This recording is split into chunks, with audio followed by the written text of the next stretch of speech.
आपण बनवणार आहोत कुळथाची पिठी। कुळीथ पीठ हे गावावरून दिलेलं आहे।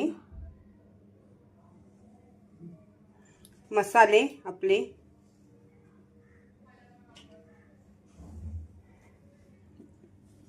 लसूण, कोथिंबीर, कांदा, राई, जिरं आणि मिरची, कढीपत्ता।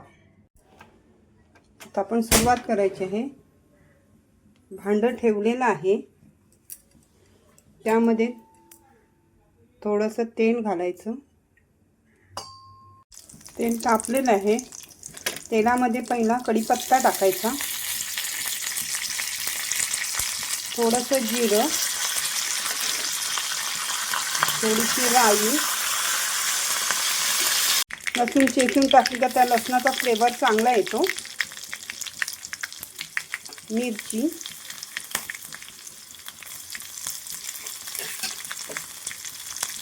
लसूण थोडी लाल झाली का कांदा टाकू, थोडंसं हिंग टाकूया।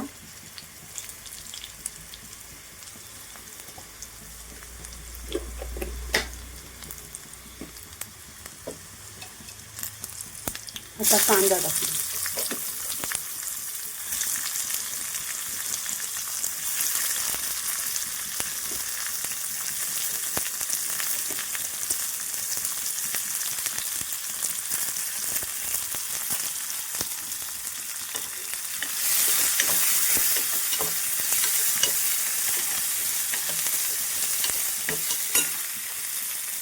कांदा थोडा परतेपर्यंत आपण पाण्यामध्ये कुळथाचं पीठ आणि मसाले मिक्स करून घेऊया।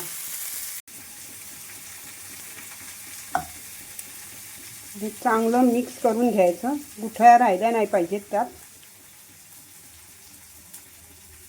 यामध्येच मीठ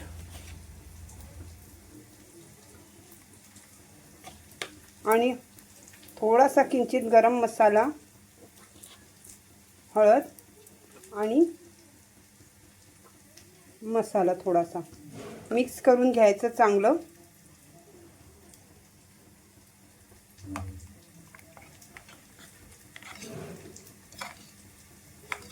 आणि मग हे आपण या फोडणीमध्ये टाकूया।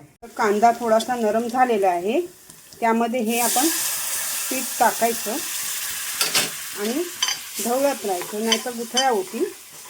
याचं ढवळून घ्यायचं आणि थोडंसं पाणी टाकायचं। हे आपण पाणी टाकूया थोडंसं। पाणी का टाकायचं, नाहीतर ती घट्ट होते, थंड झाल्यावर घट्ट होते म्हणून हे।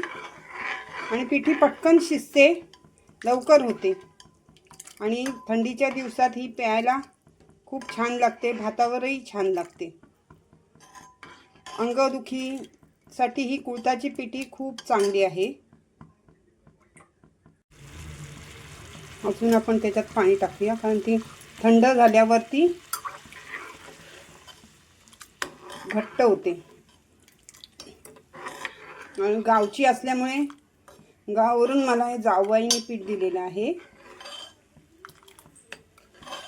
त्याची ह्या कुळथाच्या पिठीची टेस्ट वेगळीच लागते।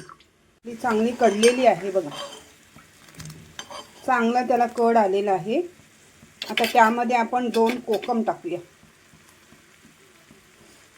आणि गॅस मंद करून त्यामध्ये थोडीशी कोथिंबीर,